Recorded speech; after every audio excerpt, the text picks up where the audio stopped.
You're listening to the We Are Libertarians podcast network. Find all of our shows at wearelibertarians.com. Switch to Verizon Business and get more from your internet without paying more for your internet. Get LTE Business Internet starting at $39 a month when paired with a Business Unlimited smartphone plan. That's unlimited data, and with it, unlimited possibilities. Start saving today with Verizon Business, ranked #1 in small business internet customer satisfaction by J.D. Power. Starting price for 25 megabits per second internet plan with savings, plus taxes, fees, and economic adjustment charge. Terms apply. For J.D. Power 2024 award information, visit jdpower.com/awards. You know what's smart? Enjoying a fresh gourmet meal at home that you didn't have to cook. Meet Factor, your loophole in the laws of mealtime. Chef-crafted meals delivered with a tap, ready in just 2 minutes. You know what's even smarter? Treating yourself without cheating your goals. Factor is dietitian approved, chef prepared, and you plated.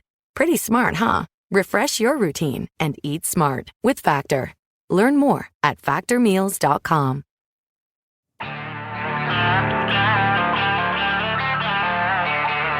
Welcome to the Chris Spangle Show. Thanks so much for joining us here on part 2 of this episode as we continue talking about RFK. We heard a little bit about why America has problems. Now we're going to hear what can America aspire to be, in the words of Barack Obama. So thanks for staying tuned here. Stay tuned for part 2, which begins right now. We've finished up with RFK. Thought that was a good clip. And so I think he really articulated a lot of points about why our democracy is broken because of the two-party system and how things work and how they ought to work better. And he is saying, here's the vision of the Democratic Party that's very negative. And I want to play a clip from Barack Obama. And I'm going to let this play more than this last clip just because we're getting over time. But I think part of what was funny is watching this speech was, I forget who said it, but somebody said, Jon Stewart coming back to The Daily Show and hearing Barack Obama speak felt good because it makes you realize what good satire and good politics. What was the quote? Do you either remember? Somebody put it in the group chat, and I thought it was funny. I got it right. I got it close, right? Yeah, it's close. It's the idea that this is what we kind of forgot this could be at a level of what it should be, and what we are accepting now is so much less. Yes, I mean everybody that looked at Joe Biden and Donald Trump went, these guys can't articulate anything, let alone a higher vision for what America ought to be. I think Trump won because he beat the only person who was more hated than he was at the time, right? I mean, it was just like, these are the worst people, and then you've got now the worst people of the worst people, and now you get even more worse people. I mean, how far can we go down with this? Hillary's speech was terrible. Hillary's speech was about her and her place in history, and her campaign was about her. I'm with her was her slogan. And I think Kamala has done a great job of saying, I talked about it yesterday. She's triangulating her messaging like Bill Clinton, and she's shifting to freedom like Ronald Reagan. And somebody is doing that. Well, yeah, it's David Axelrod wrote this plan, and she's just executing David Axelrod's plan. But my larger point is when you go from Bill Clinton to George Bush to Barack Obama, I think most of us grew up in a period where you had Tom Brady, Peyton Manning, and Drew Brees in terms of their ability to message what America is and ought to be and where we ought to go. And so now that we've had 10 years of people that can barely speak, Kamala gives an okay speech and everybody's like, yeah, right? I mean, I watched Ron DeSantis respond to the Tim Walz pick, and it was just amazing because it was like, wow, there's a Republican that is articulating a case against Tim Walz and the ticket, and I believe exactly what he says. And it was effective, and it was smart, and it was factually correct, and it wasn't about him. It was like, man, they would be crushing Joe Biden if Donald Trump weren't the guy, right? And so when they replaced, it goes back to Nikki Haley saying, whoever dumps their 80-year-old first, So to hear this line, and I'm fully aware that a couple things. Barack Obama is the president that Barack Obama was, and I became a libertarian because of George Bush and Barack Obama, right? So I'm not playing this because all of a sudden I love Barack Obama, but I think he is great at articulating the Declaration of Independence and its values. A lot of his speeches on that were very good. I think you're going to hear in this little clip him going after his own side and saying we're losing because of these impulses. And you also hear great social commentary that I've talked a lot about on this show that a lot of people have glommed onto, and he applies it to the political process. So I thought this was a very telling clip in for those reasons, because it was nice to hear someone articulate these things. So let's listen to Barack Obama. That's the only way this American experiment works. And despite what our politics might suggest, I think most Americans understand that. Democracy isn't just a bunch of abstract principles and dusty laws in some book somewhere. It's the values we live by. It's the way we treat each other, including those who don't look like us, or pray like us, or see the world exactly like we do.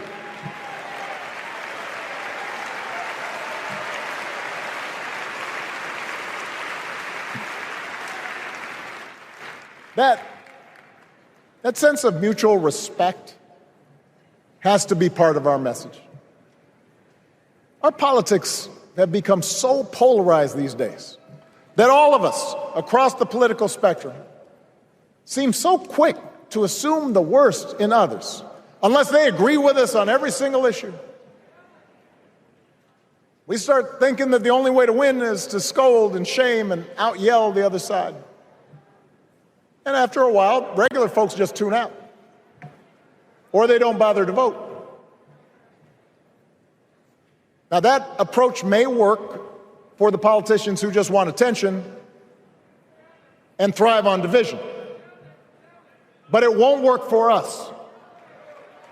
To make progress on the things we care about, the things that really affect people's lives, we need to remember that we've all got our blind spots and contradictions and prejudices, and that if we want to win over those who aren't yet ready to support our candidates, we need to listen to their concerns and maybe learn something in the process. I'll pause here and say that if you listen to Bill Clinton's speech, about 3/4 of the way through, he said the exact same thing almost. They both reiterated. I mean, two very successful Democratic politicians taking their own party gently to task and saying, we're not listening to people, we're talking down to them. And I thought that was very solid. And it's one. Go ahead. That's one thing Kamala's been doing too. I don't know if you noticed when she's getting pushback about from the Palestinian side, the pro-Palestinian side. She's not saying be quiet or shut up or keep those people out as much. It's more, we need to do a better job of hearing your concerns, but we also have to get on with these other things that we're working for too, and we got to go together to get there.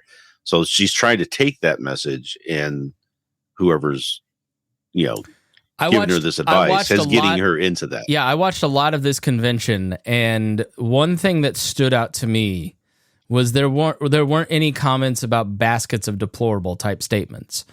The negative about conservatives always was delivered in the form of Donald Trump does X. Okay, it was always about the man Donald Trump. It was never about the other side or the right or conservatives or even the conservative Congress.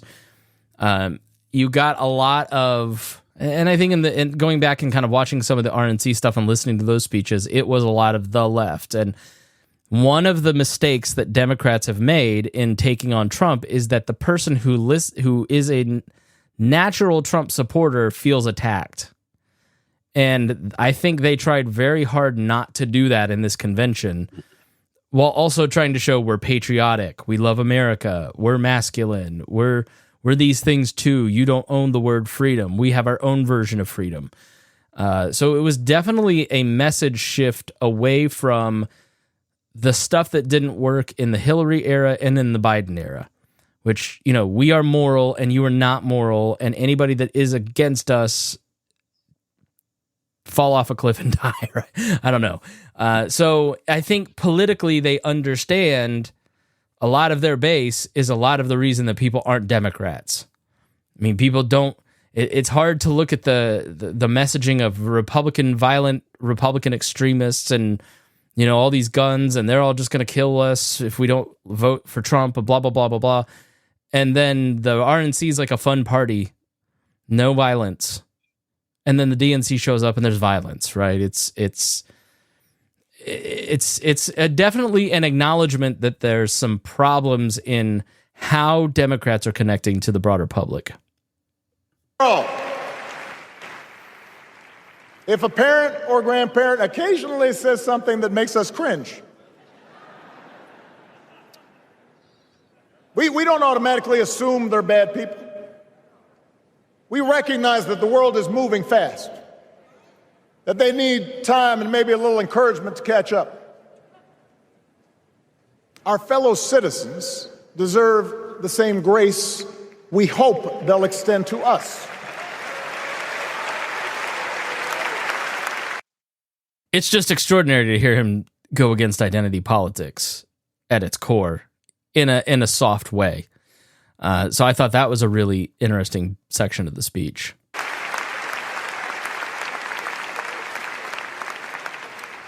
That's how we can build a true Democratic majority, one that can get things done. And by the way, that does not just matter to the people in this country. The rest of the world is watching to see if we can actually pull this off.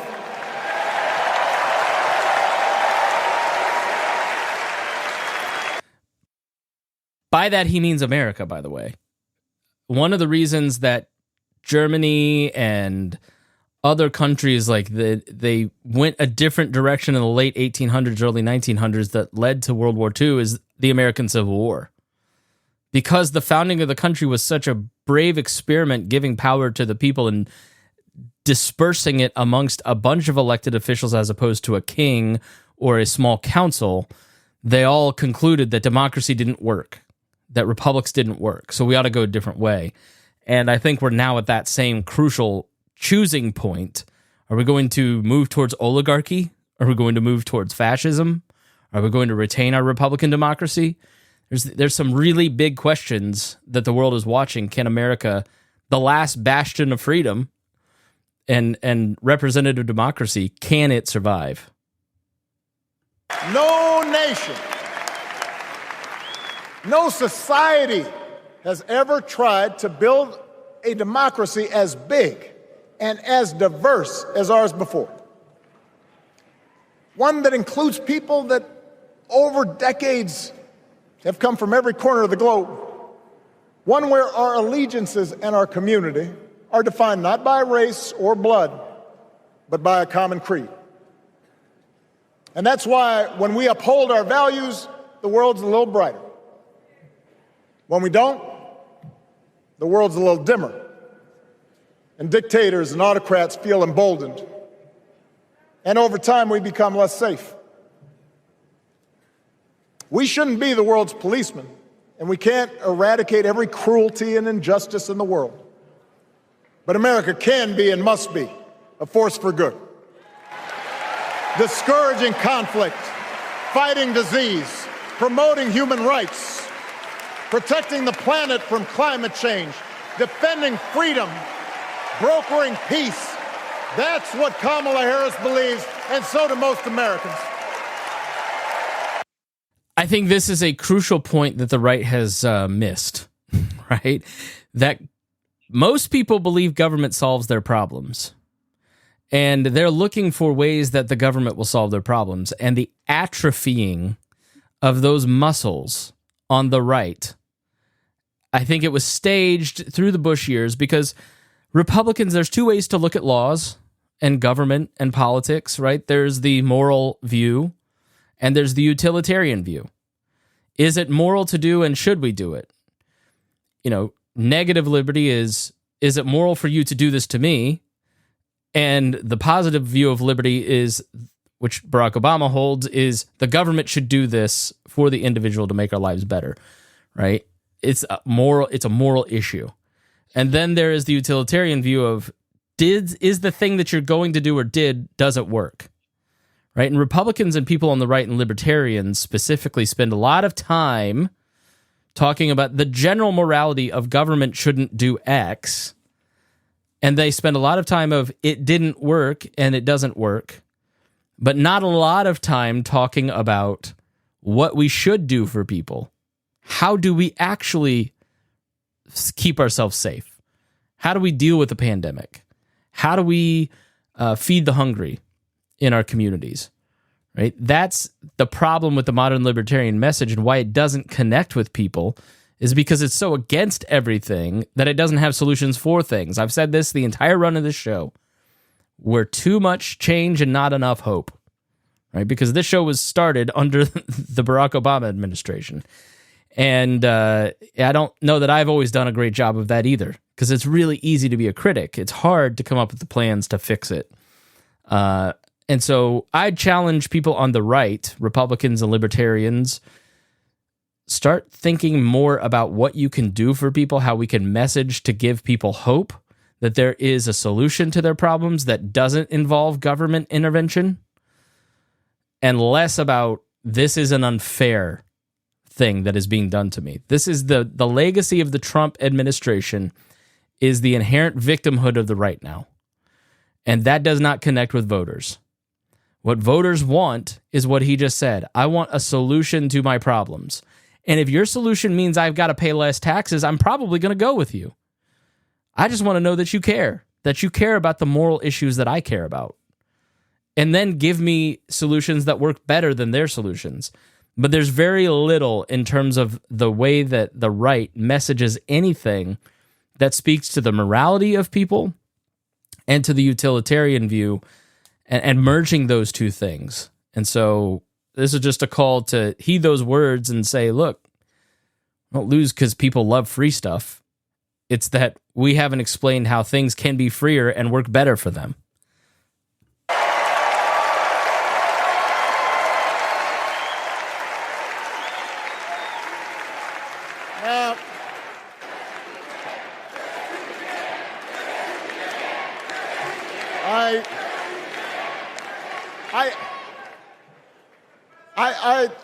I know these ideas can feel pretty naive right now. We live in a time of such confusion and rancor, with a culture that puts a premium on things that don't last. Money, fame, status, likes. We chase the approval of strangers on our phones. We build all manner of walls and fences around ourselves, and then we wonder why we feel so alone. We don't trust each other as much because we don't take the time to know each other. And in that space between us, politicians and algorithms teach us to caricature each other and troll each other and fear each other. But here's the good news, Chicago.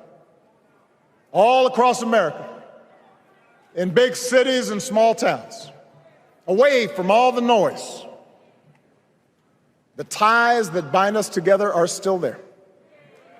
We still coach Little League and look out for our elderly neighbors. We still feed the hungry in churches and mosques and synagogues and temples. We share the same pride when our Olympic athletes compete for the gold. Because the vast majority of us do not want to live in a country that's bitter and divided. We want something better. We want to be better. And the joy and the excitement that we're seeing around this campaign tells us we're not alone. All right. So that, I think was a great point that I make a lot. Cynicism is really easy, and we can listen to the voices that we're all doomed, but people are getting fed. People are working together. People are coaching little leagues. People are talking to each other, and we're not focusing on the positive. And if we do more of it, more positive will come out of it. And I thought that was a great piece of social commentary, that our values as a nation are too heavily weighted towards things that don't last and not weighted towards the everlasting. I mean, you couldn't have found a better Christian commentary than what Barack Obama just gave, which I know sounds funny, but it's true. We are doing the work in this nation, and it doesn't get enough attention. And if we do more, things will get better, because that's the entire premise of this show and what I do. There's 3 ways to make social change. There's 3 functions in society. There's government, which is monopolize violence. Do this or else. We're going to solve this problem by forcing you to participate. There's business and free markets. We're going to use profit to solve this problem. And that has its inherent problems, as we see and we all feel as we're being squeezed thanks to private equity. And then there's civil society, which is strong individuals, strong families, strong nonprofits, strong churches, strong synagogues. It is the private cultural sector of a society where people voluntarily work together to make things better. And we are putting too much focus on the other 2 and not enough on what works best, which is the 3rd, civil society. So consider this your call to get out there and make yourself better, make your family better, then make your community better. And in turn, those other 2, the free market, or free-ish market, as I'll call it, and government will catch up to what the culture has built, because they're lagging indicators. They respond to what happens in civil society. When people see a need and they fix it, corporations go, we can make money off of this, and governments go, I can co-opt this to keep my power. So we really have to focus on what's being done and how we can do more of it, and things will get better. All right, final thoughts, Hodey, and then Rhinehold on that clip from Barack Obama. Yeah, he said a lot of the right things. The Democrats did a great job this convention saying a lot of great things. My big issue with them is they do not believe any of it. Some of this stuff from Barack Obama is hilarious coming from his mouth when you know who he is. This is a guy who redefined war so that he could do more wars. I mean, this is an unbelievable, when he's talking about loving our neighbors and understanding people, and then he uses a drone strike to blow up journalists that are critical of him, right? Like, this is a hilarious monster who is saying all the right things, and the thing is the Democrats are winning because at least they're pretending to care, right? They are faking it well. Now, if I had any problem with the DNC, it's that Kamala Harris, and I believe the DNC, chose intentionally to say this is we're in a good path right now. And I think this is because the Republicans are making people scared, like of radical change and mass deportation. And so they were like, hey, Kamala Harris had a big, everything I did as vice president. She could have said, hey, I was only vice president and I wasn't unleashed, but instead took that responsibility for the wars, the violence, the immigration issue, the economy, and was like, I hope you're buckled up for more of this because we're only just getting started. And I believe the better option would have been to say this is a new direction, because I don't think people like the current direction. But I don't blame them for doing it, because I believe they're trying to give people would rather take the devil they know over the Republicans. And the thing is, while you say Trump is a devil we know, we've seen him before, he is promising a lot of new things. And there's a lot of new things that are scaring people about him. To say that, oh, now Trump is unleashed. Well, Republicans, you may think that sounds good, but to most people with common sense, that sounds very not good. So I listen, these are the Dems that opened up a second concentration camp along the border. Yes, media, you called the first one a concentration camp. Just because Joe Biden opens up a second one and the conditions there are even worse doesn't make it no longer a concentration camp. Stick to your word. Again, this is a media issue. New wars started. Kamala Harris said, get ready for the most lethal military in the world, right? Like, she's going to have us extra deadly. Imagine hearing that when you're somebody in the Gaza Strip. We've had inflation into oblivion. There's a promise to continue these same policies. My issue with the Democrats isn't that they actually said many right things. It's just that they don't believe any of them. But this is what, when we talk about it from a libertarian perspective, and Chris, I have you to thank for this, because it's all about that culture side. It's all about that social side. And that's what we need to be focusing on, to say, listen, yes, you can point out they're hypocrites all day long, but why not at least take their winning message? Because the messages that landed are extremely libertarian, or should at least be. Right? Like, these are messages that we should embrace. What you just heard from Barack Obama about loving your neighbor, about accepting people for their differences, about hearing them. He's absolutely wrong about that being what democracy is, but he's absolutely right about that being a good thing. And libertarians need to be the good guys. I just wrote down here, I'm done with black-pilled libertarians and this negative, hopeless future. I would rather be lied to and have somebody at least have some hope for the future than be told the truth and told the future is bleak and dire and terrible. Like, that's no good way to sell this message. And there's nothing you can do to change it. It's just them are going to lord over you, and it's all over until this collapses and your family dies. Okay, right. Thanks. And I'll vote for you. Great. And if your point is, oh, well, when a libertarian wins, it's going to be better. Well, you libertarians have already said the system's rigged. You know it is. We heard RFK. We've heard the libertarians. It is rigged. Somebody asked me recently, like, why don't you like the Mises people? It's ideological, right? And I said, no, it's because every interaction with them is horrible and they've treated me terribly, and I just don't like them as people. Why would I want them to be in charge of anything, let alone have the power of government over me? Oh, well, but you're working against your interests. Yeah, but you're not nice people. You don't like me. You tell me I'm awful and terrible. Why would I vote for you? Why would I like you? And so it's self-inflicted. It's so much of the right now is self-inflicted and stupid and doesn't ring true to people. It's just that they don't want bigger government. They don't want unrealized capital gains taxes. They don't want 40% capital gains taxes. They don't want the economy to get worse because they fundamentally understand that raising those taxes makes the economy worse, whereas lowering those taxes led to the Trump boom. So it's if the right could be the type of people that you wanted to be around instead of like this weird weird is a great word to put it, but what's the term? Transgressive, where it's I'm going to be the meanest to you possible to get kicks out of my group. It's just very childish. When you have JD Vance up there calling a stepmom childless. This is not, it's one thing to find like a blue-haired TikToker that's going out of their mind. It's another thing to have the vice president up there on the stage and just be like, being a stepmom doesn't count as being a mom. Right. Like that is, and you just look at this mainstream swell within the Republican Party, making fun of Walz's mentally challenged child, lying about why he got his hand pulled because it was a teleprompter, and then covering their tracks when they get caught on this lie. Why do I want to be? I don't want to be with the liars. I don't want to be with the people that make fun of stepmoms and interracial marriages and mentally challenged people. Like, libertarians need to be the good guys. When you're talking about the Mises Caucus, this is so true. I agree with them on like every platform point.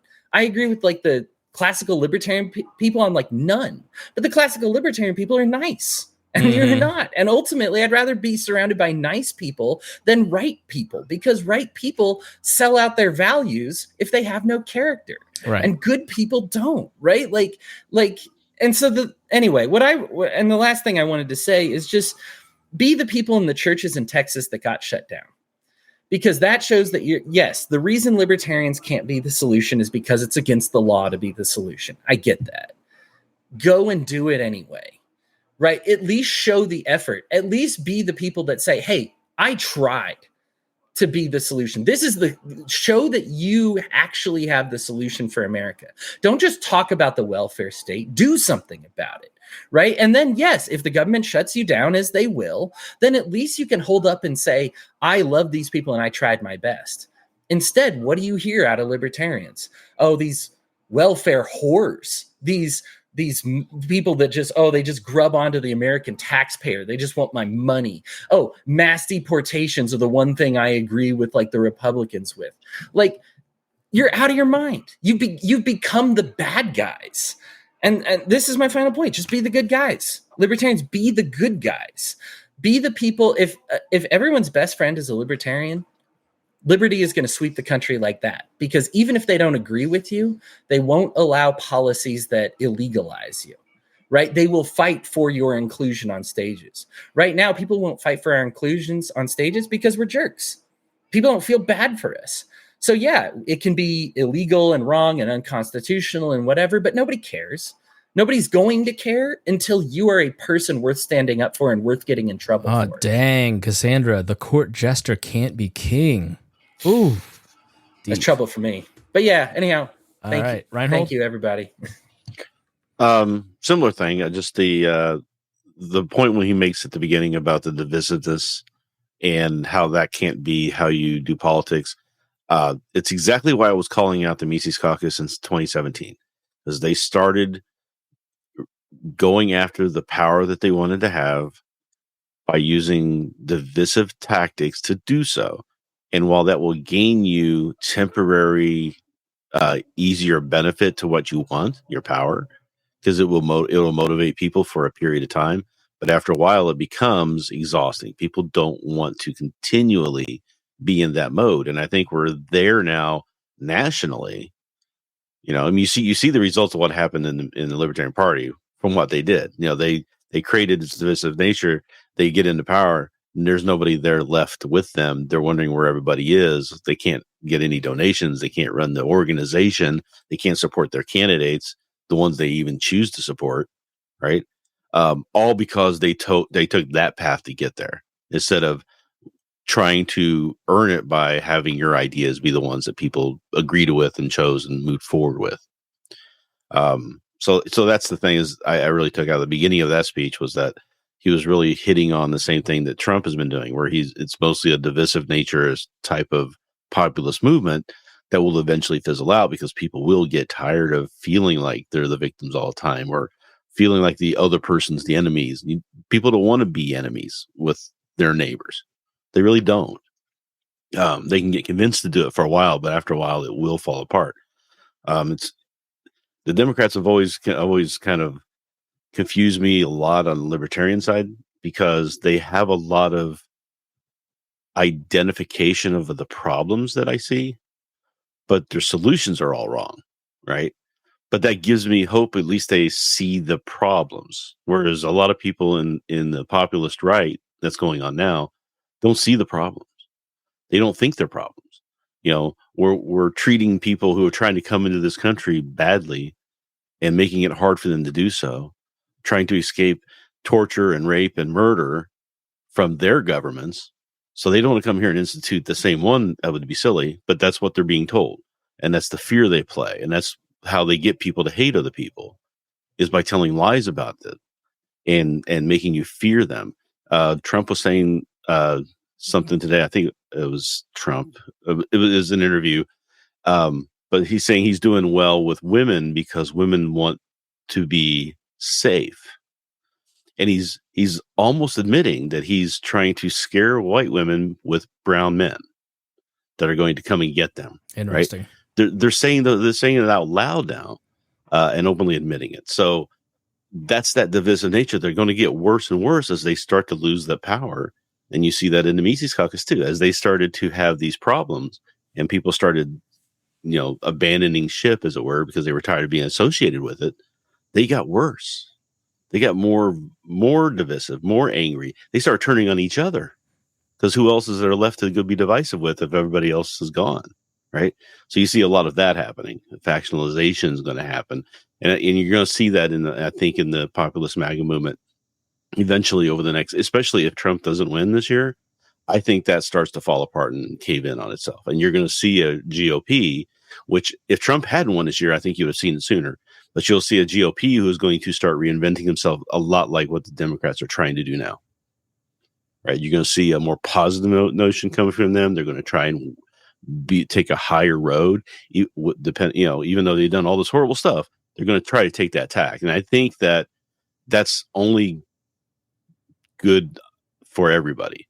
If you have a Democrats who are trying to do better and you have the Republicans trying to do better, I think that's going to make the whole environment better politically. What a hopeful fool being able to work together.